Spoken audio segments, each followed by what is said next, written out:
Ryan, what brought you to the level of uncensorship that you embrace today? Anxiety. I really gotta say it's anxiety. You run around the world and you're anxious and I was just a scared little crybaby kid. But when I learned the power of not giving a shit and knowing that if somebody doesn't like you, there's just many people out there that will like you. I mean, Richard Ramirez had a wife. So, I mean, not everybody's going to hate you. So if you find your authentic you, you be your authentic you. And whether you like to curse a lot or whether it's you're a nice person or whether you do whatever, that authentic you. And so being uncensored is the authentic me. I don't pull punches and I just say what I want. And you like me and that's great and I have a friend, or you don't like me and that's great and I have a conversations. That's how I busted out of that anxiety loop of just being authentically me. That's so interesting of the fact that it correlated to anxiety because I'm thinking now through like my Rolodex of having coach leaders for 9 Mhm. years in my coaching business. And I'm like, one of the big problems that I saw so many people struggle with was their own embracing their authenticity Mhm. and the anxiety that comes with leadership and this perception of like the shoulds of all the shoulds of life of how they should be doing it. And I'm like, yeah, I think that as they started to strip away from all the shoulds through our work together, suddenly they were becoming more uncensored, but it didn't necessarily mean that they were going out and like cursing out their employees or anything like that. No, no. But they were being more raw and real about like the pros and the cons, the successes and the failures. A million percent, because and especially with social media in the era that we grew up in. I mean, I'm Gen X, but we still heavy on social media and heavy on that stuff.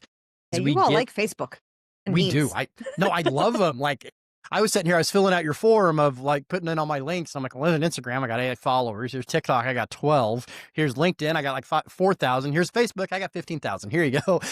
Yeah, I'm digging the Facebook, right? But we see TV was good about it too, of showing us this powder puff what life is going to be like. Like back in the 50s, Ozzy inherited I Love Lucy and all of those things.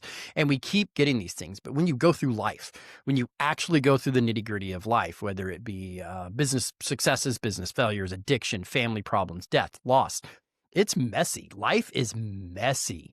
And I think as soon as you acknowledge the mess, you can help clean the mess or you can help manage the mess. But as long as you ignore the mess is just going to sit there and stare at you. So it's as you go into life, just acknowledge it. Be like, yeah, that was really fucked up and that shouldn't happen again. And let's do something different. Or, hey, that was really bad, but I did learn some things out of that horrible thing I just happened to be a part of. But and you just acknowledge the mess. You acknowledge the mess, you trudge through and you grow. Not every day is guaranteed, but as long as you're here, shit's guaranteed to happen while you're here. So you're just going to have to learn how to deal with the messiness of it. When was a time and how did you feel when you were coddling and catering to other people's expectations? And what is the difference between doing your job, Mhm. like being able to do your job well and Yeah. fulfill a role versus coddling and living into somebody else's shoulds? Marketing's really good for that. I was director of marketing at a huge company for a long time, and we would have these big clients in, and they would come in and they would go, "This is what we want for marketing." And we were just kind of, when you work for corporate, okay, cool, we'll produce whatever you tell us to, whether it'll work, whether it's stupid, whether it's good, whatever. And a lot of people in marketing, clients especially, will come in and like, hey, I want to do this. And you're like, okay, but you're going to have to do it like this for it to get your reach. No, you don't know what you're talking about. Then why are you hiring me? You know? So in marketing, especially rookie marketers first, and I did the same thing, is that you're just happy to be in the game. So if you have a client and they're like, I want to do this thing, you're like, good, let's do it. You're just happy to be getting paid. So you'll do whatever bad idea they tell you to do. You'll produce Mm. whatever bad video they tell you to do. You'll produce whatever bad ad campaign they'll tell you to do, and then you don't get results, then you get fired, and then you get all of these things, and then they go on to find another entry level marketer and they do the same thing with them. They're not successful, you're not successful. So when you coddle that, if you're really going to be an expert, you have to have that confidence in your gut that you're going to stand up to your client in a good way. You don't yell at them, but in a good way, and say, hey, look, I like your idea of doing X, but it needs to be presented Y. And you have to be able to explain that, not coddle them, because you can take their money. You can take their money, you can go buy a pool, you can go do whatever you want with it. But at the end of the day, you're going to lose that client and you're going to damage your reputation because you did not have success with that client. You got paid from that client. So coddling Mhm. clients in marketing, coddling clients when you are an expert in a field supposed to be helping them is, and I fell into that trap. I probably owe a bunch of people from my first 3 years of marketing money because I just did whatever they asked me and couldn't get them the thing that they were wanting. But I thought I was treating my client because you taught you be nice to them, be good to them, do what they ask you to do. No, you're the expert. You lead them where they need to go.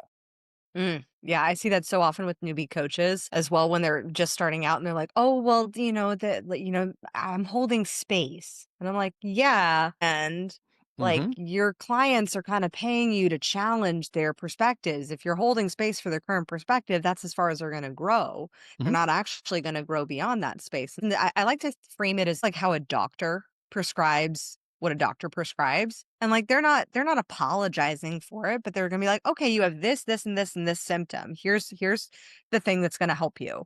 And versus the patient walking in going, I have this, and this symptom. Like, I think I need this thing. I Right. think I need to have like it reminds me of that scene in Girls Five Ever when this woman goes in and she's like, I think I need a blood test because I think this could be this like thing that I've Yeah. Googled. And he's like, that's not it. You're just stressed. Like, but if I But do a blood test, will you get out of my office? yeah. So here's what happens. I'm going to use your analogy too. When you placate to kind of turn it back around.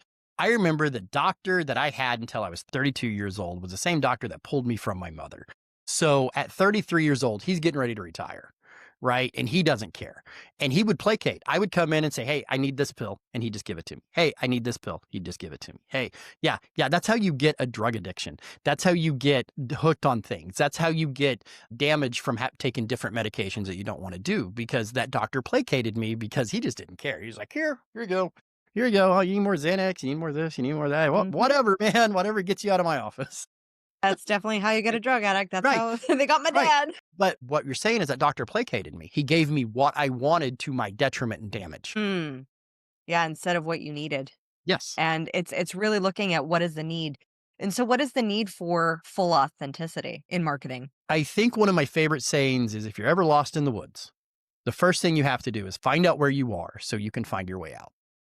And full authenticity is that it's where you are. If a client comes to me, I don't know how many times in marketing a client came to me and sat down and here's my last $500, save my company.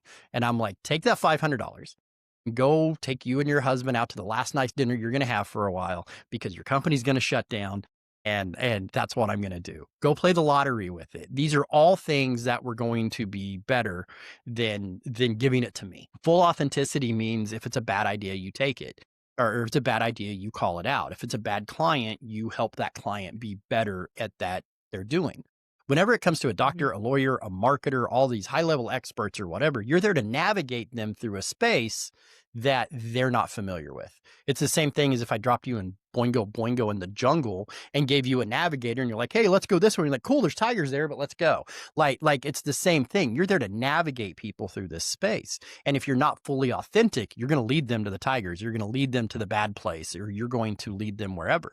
You have to be authentic with them so that one, they can trust you. And two, you can use your expertise to go where you're going. Now, that caveat, are there bad, shitty marketers out there that lead you wrong no matter what and take your money? Absolutely, all the time. But the full on authenticity that comes in from me and what I do is you don't have to wonder why this works, how this works, if it doesn't work, or whatever. We put those things on the table, and I might advise going against the Tiger Way and give you all the information. If you still pick to go the Tiger Way, it's like, all right, but you go first. Right. It's you have that rapport with that authenticity so you know how to deal with each other. Yeah, yeah, I love that. I think that I see that with so many other industries and models of care, just entering into the midwifery zone again, not, Mhm. I'm going to be a midwife, but just with Yeah. midwives, like they are like, here's all the options. And then Yes. here's, your path as far as how you want to travel.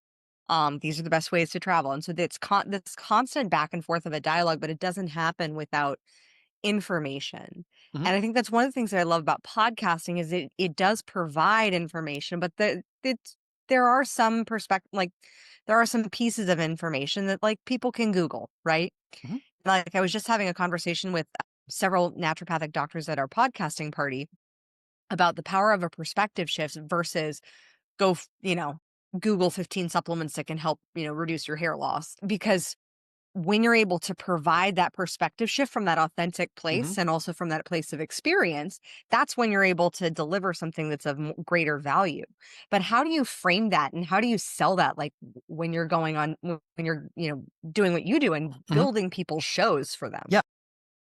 Well, to the hair loss thing, Jeff Bezos, the richest man in the world, is bald. No hair loss thing works. Period. So, I mean, that's how you present it. You look at logic, you look at evidence, you look at facts, and you're like, here it is. I'm not making this up. I'm not doing this. We use tested driven things to get there. I mean, I've been podcasting forever since 2010, but our company's new. It's only a couple years old. And we use all the things and we look at every single aspect of podcasting. What is a podcast? How does it do? How does it go? How does it do? What does your industry do? What I tell people when we build podcasts from an idea up, same thing as a marketing plan. We go find your audience and we build it around your audience. That's 1,000 thing that we do. If you're building a podcast from the ground up, go find your audience and build them a podcast using your expertise. Build them a podcast. That's how you sell it. That's how you do it because you're being authentic. Isn't the whole point? If you're putting time, money, effort, energy into podcasting in a professional sense and manner, I'm doing this for my business. I'm doing this for lead generation. I'm doing this for whatever. You need a return on that. Hmm. 100%. So we start building you a podcast with a return built in from day one. And that is you go find your audience. You go find your audience. Then we figure everything else after that. Yeah, I think that that's the biggest thing that people mistake when they start either guesting or Mm-hmm. building their own podcast, because I think a lot of times it comes from this egoic desire of like, I Yes. just feel like I'm going to start a podcast, and it's like, yeah, your voice deserves to be heard, but who's listening? Like I've Right. coached a lot of podcasters where they were disheartened at the amount of downloads that they were getting a year in, and it's nothing toward them. They were doing all the technically right things, but they were missing out on guesting. But the audience that they were cultivating, they really needed to double down. So how do you know what is the right audience for your business? When it comes to podcasting, that specific question, it depends on what your goal with your podcast is. That's really the next step. We pick an audience or pick a goal, pick an audience. They're kind of the same level. Our company was built off of I hired like 4 people to run podcasts and we took anybody on them set, pitch podcast services, did whatever. Those shows probably in collective out of the 300 shows we did for that run or whatever, collectively probably had 8 downloads. But our company was built on that because our goal was the guest, not the viewer. So it was about building those relationships with the people we were on the show with on that show. So that was a success. Never like horrible view, horrible ratings, whatever. But we became a success. We still have clients from that phase of our company. It's actually what's your goal? If your goal is to have 1 million subscribers and downloads, be famous before you start a podcast. Because other than that, I don't really know how to tell you to get those. The next one is if you want to go, 2 things. One, organic podcast listener growth is slow. Is just absolutely slow. We're talking 10 to 15 downloads a week if you're doing good. That's a good metric when you start a podcast, 10 to 15 downloads a week.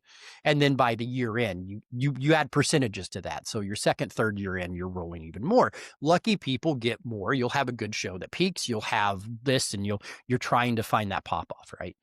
The other thing is money cures everything. There's several companies out there that you can plug your podcast in and hand them 5 to 6 figures and then have a top 2 rated podcast the next week.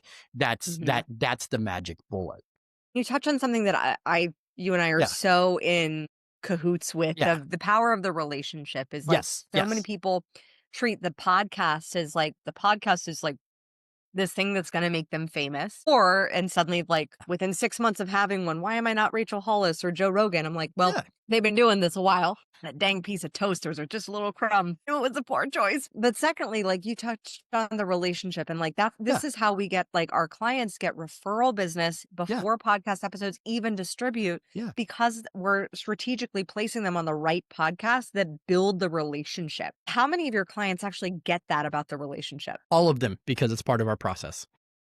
It is 100%. The way that we build and work with people is one, we see their ideas and we have that. What are your expectations of your podcast? I want 1 million followers. Well, we're not the company for you then. Or we will absolutely act as a go between you and the other companies out there that we can do that we can just can them money. We'll still produce, edit, and do the show or whatever. But we have that expectation. What is the expectation of your podcast in 6 months? What do you expect from this? So we know how to serve you. And we have those talks. We have those set downs and come to Jesus meetings or whatever about what they should expect and what they're going for. Because a podcast built for the guest and a podcast built for the viewer are built two different ways. A podcast built for let's disseminate information as a single podcast and let's have guests are built in a different way. They're marketed a different way. So, like I said, this process starts from day one. It's not just, hey, I want a podcast. I'm going to throw some shit together. We build them in a very structured manner. When you're structuring a podcast for the Mhm. guest, and Yes. that's to build a relationship with the guest ideally Yes. and to grow your Mhm. business via relationship. What are the things that you look for in the structuring of that podcast in order to fulfill on creating a valuable relationship of mutual exchange? Two things, and it starts from the pre-interview.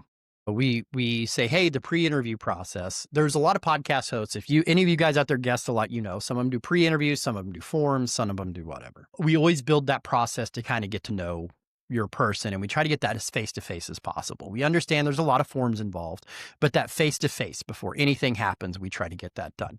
We suggest either a face-to-face 10-minute meeting just to make sure that we're good, make sure that we're whatever. And then the day of the recording, so our podcast, we recommend about 30 minutes, between 20, 30 minutes, a good solid drive or whatever, but block that whole hour out. Make sure that guest blocks that whole hour out. You get there and you be on time, get there, and then you have 15, 20 minutes with that guest that you can Mhm. just sit there and talk and learn and vibe and get that conversation started. Then you hit the record button and you do the podcast. Now you stick to your 30 minutes. You have another 15 minutes to talk and de-escalate and see how things go. And that is the moment that you say, hey, let's book another call. Hey, let's do this. Hey, can we book a call to talk more about the things we talked about? That's where you build it. And it's built that way. And then if you have a good production team, I know one, is that what you do is you go and you break up the clips, you produce the podcast, and before it ever airs, a couple weeks, send all of that packet to that guest and say, hey man, great show. We pulled some stuff. Here's the full, here's the clips, here's the everything. I appreciate if you don't release it until we release, but we wanted to give you and your marketing team some time with your things so you can use the content you created with us. You notice I never mentioned a viewer. I never mentioned Mhm. a distribution. That's how we treat the guest. If you are really wanting to focus your podcast on the guest, that's how you treat the guest. You don't let that relationship die and you treat them as a human being and as they're important and you grow that relationship from day one. And if you do a podcast a week, that's 50, let's be realistic, 48 to 50 a year because you're going to take time off or miss a couple. And let's say that even 50% of those pan out as relationships, which is a good number. You just made 25 new business contacts that year. How much is that worth to you? So, such a powerful perspective shift from the way that most people Mhm. just throw spaghetti at a wall and Right. hope that a podcast brings them instant fame and massive amounts of downloads and customers that suddenly flow into their business. Right. No, and on those type of podcasts too, when you structure those, because you're not really cranking out to the viewer, right? So what you do is you go to YouTube or Vimeo, which whatever it's called, TikTok, and you release this stuff, and then you put it in email blasts, you put it in text blasts, you put it in newsletters, you distribute it this way because you're not like, hey, I'm going to see how many likes and clicks I get on Facebook, YouTube, or whatever. You're taking that person and using them as an expert as well. And you always highlight and tag back to them to do the same thing. You treat that person like the expert they were on your show, and you're posting this and you're cultivating some decent amount of views, you hope, but you're still really just building that relationship with that new friend you made.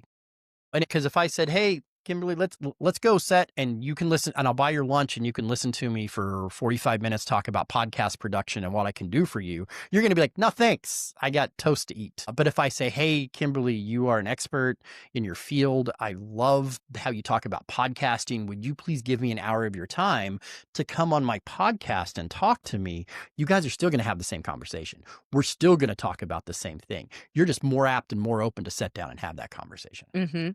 'Cause there's reciprocity involved, and then Yes. there's visibility. I mean, as a Mhm. CEO, I tell all my coaching clients to, like, look at things 3 ways.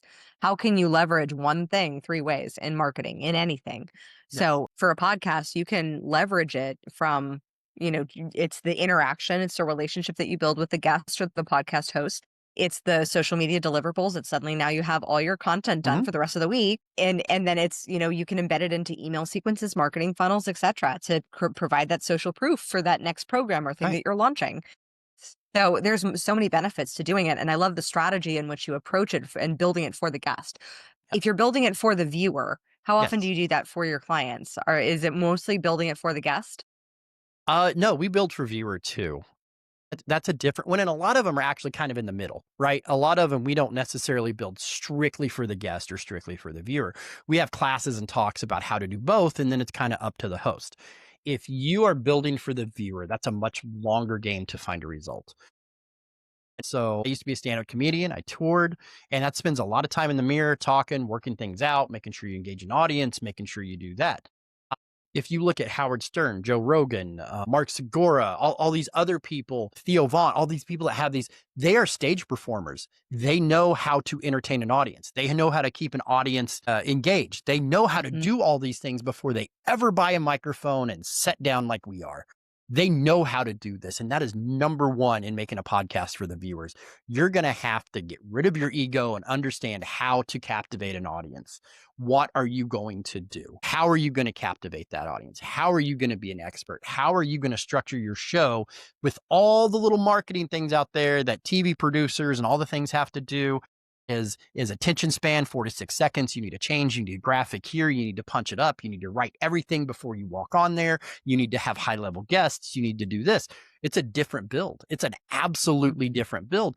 And what happens, and here's the downfall for most people, and if I piss you off, it just means I'm right, is that you think that you made 3 of your friends laugh and you're going to get a microphone and you're going to get a podcast and you're going to make bank and you're going to get a sponsorship. And within 6 months, you're going to be right next to Spotify with Joe Rogan. And if you think that way, just stop now, not stop podcasting, just stop thinking that way. When I was a stand up comedian, I did open mics for 3 years. I did touring for 2.5 years. I did podcasting for a year after that. Then I got a break. Then I felt like Mhm. I could do something that I could do. It took years. So if you think that you're sitting at your lawyer's office or your doctor's office, or you're having a cute little conversation with your girlfriend and you think, oh, we should have this podcast, you're on the right track to start. But you are years away from the finished product and being able to captivate that audience and do all of those production things that goes into that. Now, social media has taught us that we can get a viral video and be famous forever. So everybody's out there for that viral content. When you lose the authenticity that we talked about in the beginning, it is work. It is absolutely work. Eddie Murphy walks on stage and does what he does, or Dave Chappelle, and makes it look effortless because he put hours, hundreds of hours into work before he ever took that stage. That's the same thing with creating a podcast for viewers. You just have to commit to the bit. Mm.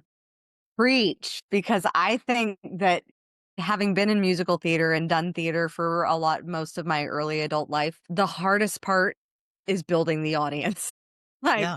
you can build the stage. I shared in my book the story of when I was a dancing squid in a new musical, which I was shocked. How come people don't want to buy tickets to this brand new musical about Did you say dancing dancing squids? squid? That's not a sentence I thought I would hear today. I just wanted to double check that.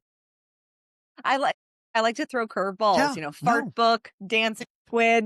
that's We that's we right. keep it full of surprises here. Right. And sometimes at that show, there were 2 people in the audience of Yeah. 20 that it would fit. Yeah. That's the way of it. And yet still, as a performer, you still perform that Oh, bit yeah. as if you're at a freaking Taylor Swift concert. I remember one of my very first bookings, and you got to remember this is 20 years ago. One of my very first bookings when I was out trying to do the stand up thing, I got on this tour and I was so happy. I'm on a tour. I'm on a tour. Look at this. It was literally 4 soulless comedians in a car that went to these Midwest nothing states. And we were at like little hotels and little bars and little things, right? people that didn't normally have comedy. So you did not have a Mhm. built-in audience. And I remember we rolled in one night. It was some Ramada Inn, I think in Des Moines, Iowa, somewhere in the Iowa area, right? And we walk in there and there's 4 people in there. One was too drunk to even give a shit because it was just a hotel bar. And 2 people were on a date and just pissed off we were talking. And the other dude, I'm pretty sure he's getting himself a handy under the table. So it was just not a good experience. And we all went up, we got paid regardless, right? So we just went up there and did it. But man, those are demeaning shows. And I can understand, let's tie this back into podcasting. It's demeaning to you, to your soul, that you go in there and you spend all this time, effort, money, energy to do this podcast. And you're like, oh, I got 6 downloads. It's the same feeling, but you just have to Yeah. push through that. But you have to lower your expectations, right? I'm on tour. No, whatever, dude. Whatever. You just have to understand, cool. Well, if I have 7 next week, then I've upped my audience by 20%. And I think that's the thing that performers understand, that Yeah. I see a lot of people in the entrepreneur space, which I think a lot of coaches have shifted from being wanting to be in Hollywood to being Hmm. coaches. And in that space, I see a lot of people like they're doing these things, and I'm constantly as a business owner, I'm like, well, what's the ROI? Like, did you get paid for it? And if you Hmm. didn't get paid for it, are you generating an ROI from it? Yeah. Because if not, like I mean, that's why I saw in Hollywood constantly people going broke and having to wait Yeah. tables and having side jobs because they were doing all these things for copy and credit and things like Hmm. that. It's building brand awareness about who. No, it's not. I mean, it's attracting a small crowd, but sometimes like it just depends on the strategy and is it generating that ROI. So what I learned having been in Hollywood, like that the ROI comes from relationships. And it seems like you stumbled on the same so So hear me out. This may take a second. Why me and you are sitting here talking? And I will do this as quick as I possibly can. Let's go back to 2016. Had a podcast. It imploded because it was with the crew. I was living off of that. I decided to change my life because I was kind of an asshole and just didn't have a whole lot of direction. So, but through the podcast, I started doing graphic design that got me into marketing. A little local radio station hired me to do middays, and I was trying to work that out. Then I could not afford just to work at the radio station, so I got a second job at a rent-to-own place. So I was repossessing refrigerators from grandmothers and shit like that. It was awful. I made it to district manager. They moved me to Springfield. COVID hit. I couldn't do anything because nobody had a marketing budget. So I'm still trying to open my own marketing company and do this, just secondary job. I moved to Springfield. No, it didn't happen. So I was dating a girl and she sold insurance. She got me into insurance, which is a horrible, horrible business to be in. During COVID, I had to go to stupid networking groups. I went to a networking group. It was all about women. I did not like my job. I did not like the relationship, and I did not like the lady sitting across from me. And she goes, hey, we have this wine thing going on Sunday. Boys can't come. And I'm like, great. We'll just drink beer. That stupid Futurama line. Cool. I'll create my own network group of blackjack and hookers. 2 dudes over here laughed at it. 2 dudes over here laughed at it. I'm like, you're my guys. I had a membership to a speakeasy in Springfield, Missouri. We went there and drank all day. We decided to come up with a networking group. We named it Cigars and Scotch. We started Cigars and Scotch. From Cigars and Scotch, one of the dudes I started Cigars and Scotch, which was named AJ Willoughby. AJ Willoughby was vice president of Titan Media or Titan Digital. He hired me on the spot to come work at the marketing company in sales. I sucked at sales, but I kept pushing on the creative thing. Within 2 years, I was director of marketing. After I became director of marketing that company, I decided I didn't want to do that. Me and the CEO of that company made this company. Right. That's a lot. relationships. You find somebody and you go and you find another thing and you go and you find another I mean, this is over the span of like 10 years. So, but you find a span and you go and you find a span and you go. And your successes and your failures and what you have to do to get by and all these other things, but you just keep making those upper level relationships and it leads you right to where you are. Every one of those relationships I made in insurance and marketing and this guy and making a joke here and making that has led me to being successful. Yeah. Yeah, it's amazing because when I think about it, like the film that I got produced and distributed, my first Mhm. feature, it took me 3 years of networking in groups and going to film events and things like that Yeah. to get that screenplay, which then allowed me to meet my husband, which then also opened the door to me realizing that that was not really fully my dream to then Mhm. becoming president of an e-com company. Like Yeah. the sequence, like it looks together in hindsight, but when you're in it, like Yeah. how do you navigate being present in the relationships when there's so many relationships to be had. How do you discern which are the ones that are going to be the most valuable for your time and for your soul? I don't think you do. I think you get lucky. And I'm going to explain that. I don't know how many relationships I probably burnt or could have nurtured and ended up on a totally different path. I think we can look backwards and go, I made good decisions. I made good decisions because I didn't tell AJ to go himself like the first night.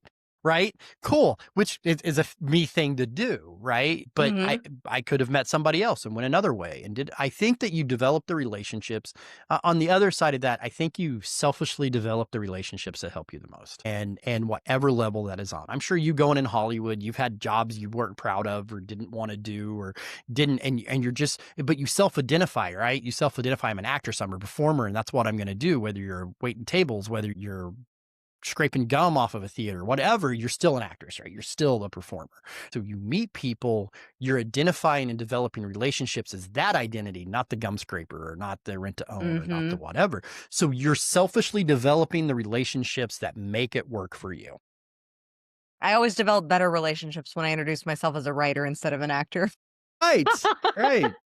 Looking at the relationship development, when you're in business, there are relationships that we get intimidated, especially as Yeah. women. I don't think I'm intimidating. I don't, Mhm. but some people apparently do. And I see it more with women, less than men. Have there ever been relationships where that's a really big person to be connected with? And have you ever had that intimidation?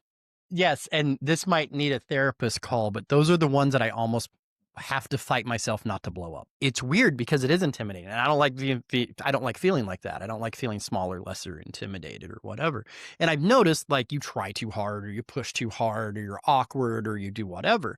But I've noticed that those are the ones where I usually, back in the day when I was younger, I would screw up. But today, that I just go, hey, and I'm just straight up. I'm like, hey, I I I'm a little intimidated by you because XYZ. And I just get it off the table and they either go, oh, cool, let's go do something and get rid of that intimidation or whatever. I just started acknowledging it. And yeah, like one of my clients, and if they ever see this, hi, they're in Nashville, Tennessee. Their house is an old recording studio. They're on Music Row. I helped set up their and you're in this like multi-million-dollar house doing whatever. I'm working for them and we're just bullshitting and they're taking my advice and we're doing whatever. And yeah, I remember walking out of there and my ass is all sweaty and I'm just like, oh, that could be something or it could be nothing. But yeah, I don't like those, but I know they're necessary, like at all. It just makes me uncomfortable.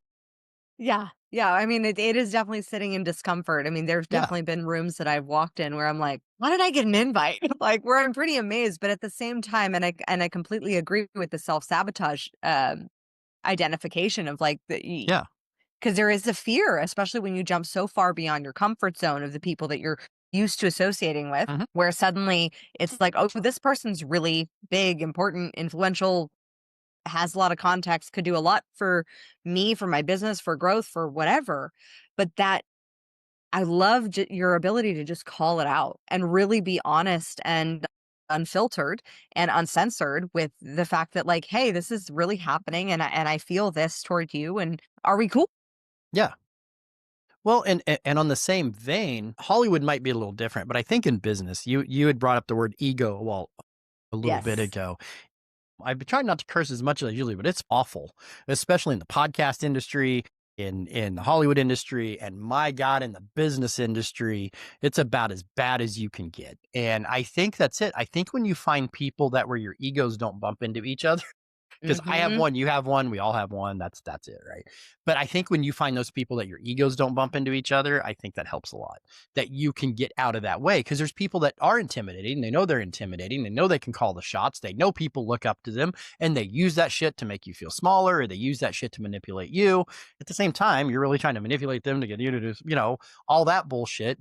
But and sometimes in relationships, it just doesn't click, right? As Mhm. much as they intimidate you or you intimidate them, there's that never meet your heroes thing and all this other stuff. The whole business of relationships is just weird because sometimes there's a special sauce. Sometimes there's not. Sometimes you have to work at it. Sometimes you don't. And sometimes you just end up being really good friends and really good connections with people. And you can't put a finger on, oh, I did this or played my cards right. It's just kind of like, hey, we like each other. Let's do it. Like little kids, like, well, we're both wearing green. Let's be friends, you know? And sometimes that just happens too. Yeah, yeah, I think the business of relationship building is it's got so many beautiful complexities because humans are Mhm. beautifully complex. Yeah. And I completely agree with, the egos that come with business and with people because they're on the how do you navigate, a desire to serve and a desire to serve an audience, Yes. but also the validation that does come from putting yourself out there, having that voice. How do you navigate the dichotomy? It's a lot of tampering down. I know that from, there's a certain amount of ego that, hey, I got up on stage and talked about this and did this or whatever. And you get a microphone, you get a little bit of success or whatever. I think that's where you have a reference, you're a hero or somebody you go back to, which mine is always for my life and will always be George Carlin. That is just it, right? Is that the authenticity, you're honest, you do it. If you have somebody doing it too egotistical, call them out. If you're being egotistical, be able to call yourself out. And you Mm. have to be an expert without being a dick. And sometimes that is hard, It right? really is, especially for so many people going on podcasts because you're Yeah. literally getting invited on as an expert. And there's a level of humility and like where I see people who stumble and who foible with podcasts or when I talk to podcasters and they're like, "Oh, that interview was just horrible." It's when they get stuck at a level of emotional an emotional frequency of pride Yes. versus actually tipping into courage and And being I brave. And I think another thing is people use a lot, just kind of a soft language, right? Because when I coach people, I produce a local morning show here. It's live. It's like almost like a network's local morning show. We do it. It's great. So I'm cutting promos with the host, and she's in here, and she's like, "So if you want to come join," and I'm like, "No, get rid of that soft language shit. Drop that now. Say, hey, when you come to the show, when you join, when you do this." When you do that, that's kind of my weird medium is you use positive language of, hey, when you come sign up for the Chamber of Commerce, this is what I want you, not, hey, if you're interested, if you want to, if, right? Mhm. That's my generalized, and I'm going to tell you this, that's my generalized switch. If you're an expert, go in there and be a expert, right? You don't have to demean people. You don't have to talk down to people. But you don't have to go, in a lot of cases, this works for people. It maybe if you try this, maybe no, like, hey, look, in my life, this is what I've done. I went from A to B and this is how I did it. Here's my advice to you. Take it or get rid of it. I don't care. This is what it is. Right. Mm. And that is my bridge between that ego and that whatever. I'm talking about experience. I was there. I watched it happen.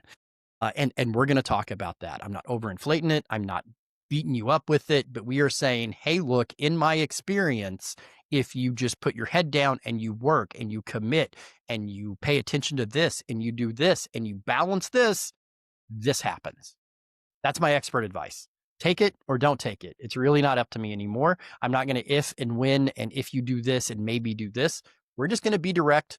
We're going to talk about an experience. And now that's your information to do with what you will. That's kind of how I try to stay between that. Not like, oh, I'm so good and great because I do this and everything I touch turns to gold. No, shut up. Go away. Yeah, I think what I love about that is it's explicit language rather Yeah. than implicit. And I think so Yes. many people struggle with implicit language and especially the people pleasers of the world who are like, "Would you like to come on my podcast? Are you inviting me?"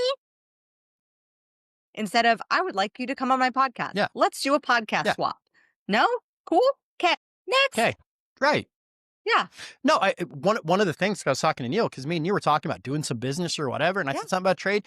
Immediately, you went not interested, and I went cool, and just moved on. Like it's not a whatever you used. We knew where we were at. We're being authentic. We're feeling each other at. I didn't go home and lose sleep over it. I didn't whatever. It's okay. That person said something, set a boundary. I moved on. Life went on, and that's what it. Like you said, that sort of language is here you go. Now people have to deal with me.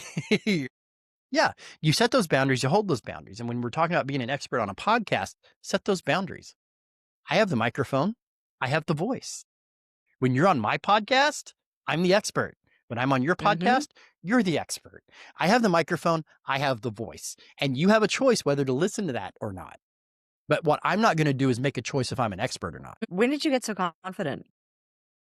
About 3:30 when I smoke. Never mind. No, it's just a matter of here it is. That phrase, now you got to deal with me, right? Is that in life, people pleasers and what? They're like, I got to deal with him and I got to deal with this. No, no, no, no, no, no, no. You got to deal with me. Not in an asshole way, but if it's my podcast and it's my microphone and it's my channel and it's my graphics and it's my description and it's my voice, no, you absolutely have to deal with me. And I can choose whether to placate you or to tell you or to belittle you or to be a dry moron that conveys nothing. These are all my choices, and I'm just choosing this is who I choose to be. And if you don't like me, great. I have such a fun time because how podcasts come out, because I talk like this on all the podcasts. And I remember telling somebody that back when I was a copywriter in a marketing company back in the day, kind of COVID era, I'm just feeling my way out like 5, 6 years ago. Can't believe it was that long ago, like 2019. And I'm like, man, you have to write at an 8th to 10th grade level.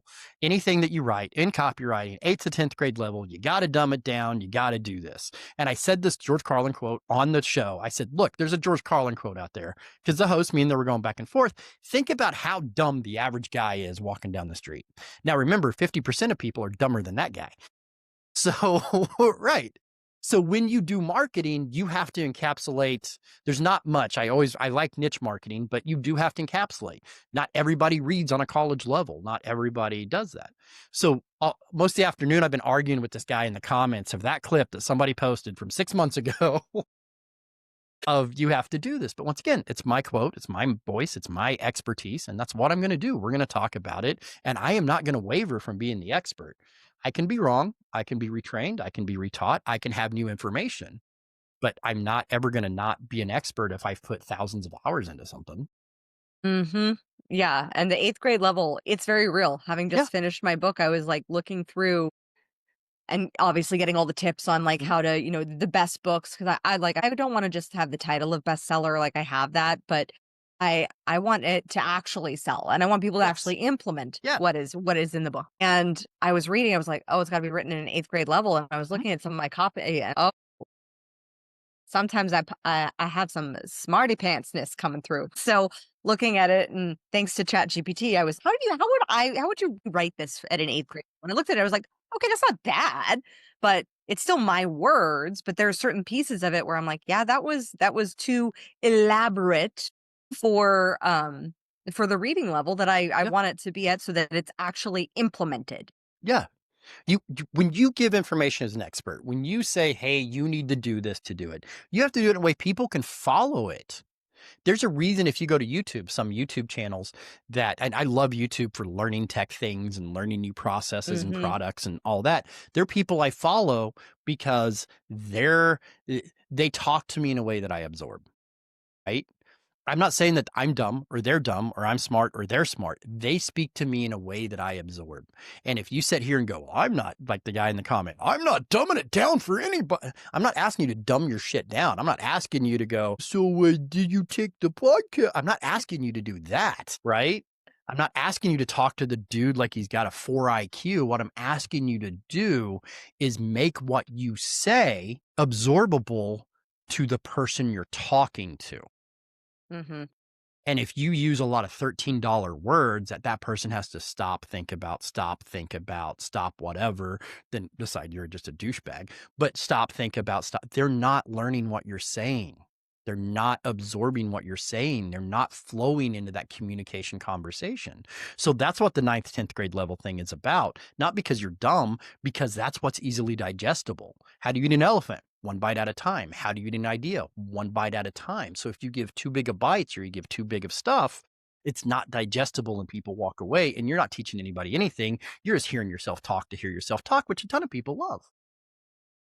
To go back to the ego. Yes. Brian, I have loved our conversation as I love every conversation with you because they're always so uncensored. Like they're Yes. so beautifully unfiltered. And I so deeply respect that about you because you tell it like it is, or at least how it is for you. Right. and honor that truth for you. And I think how beautiful this world could be if we honored and respected other people, even if we disagree with them. Right. And that's a amazing thing. I love arguing, right? I love exchange of information. I love getting proven wrong. I love proving people wrong, all of those things. I think that's how it works, right? In a respectful manner.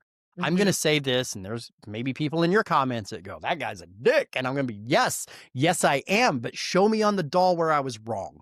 And then that is going to start a whole nother conversation, right? Boy, will Because it.